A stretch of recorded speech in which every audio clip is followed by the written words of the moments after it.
I think he is kind of improving in that sense. And Jackie Bradley Jr., as you said, Fern, with Ellsbury's future in doubt and possibly getting traded at the deadline, I think we might actually see him sometime this year if there is an injury or possibly in September.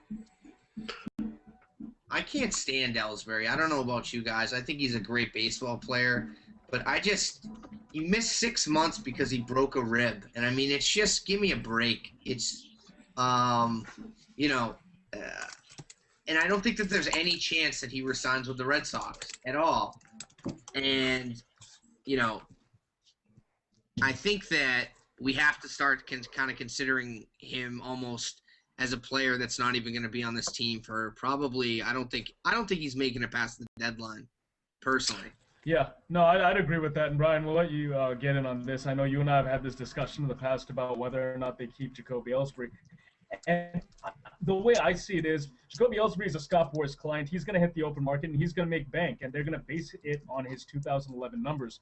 And I really don't see why you should go after a guy like Ellsbury, who's going to probably be making $17, $18 million on the open market, when you can be paying Jackie Bradley Jr. less than $1 million a year as you have him under contract for 6 years. You have him under team control. Doesn't it make more sense to just keep Jackie Bradley Jr.? Yeah, I mean, I think it does, but also too, I mean, let's be honest, it's early. I mean, Jackie Bradley Jr. isn't Ellsbury yet. I mean, Ellsbury has some incredible stats. That's what sets him apart. You know, him hitting 30 home runs and stealing 50 bases, or I think he stole 70 bases that year, having 100 RBIs. He's a phenomenal player.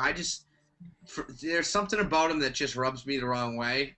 Anybody that doesn't really have that desire seems like it's kind of like a J.D. Drew situation almost, but I think he's probably a better player, but he doesn't look like he loves baseball. Well, I mean, both of his injuries were freak injuries, like running into Adrian Beltre running into him, crazy, and then and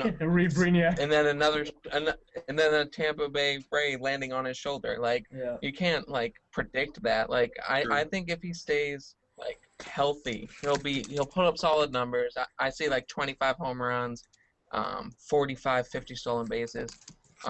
That's what I see. Maybe a 280 average, not 300, but I mean, still pretty solid numbers for the leadoff guy. And Jackie Bradley Jr. will replace him at the end of the year. I don't see the Sox re-signing him, especially since they have seen what Jackie Bradley Jr. can do.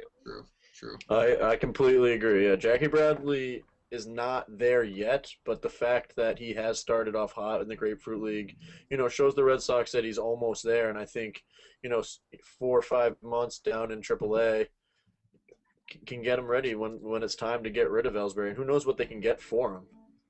Right.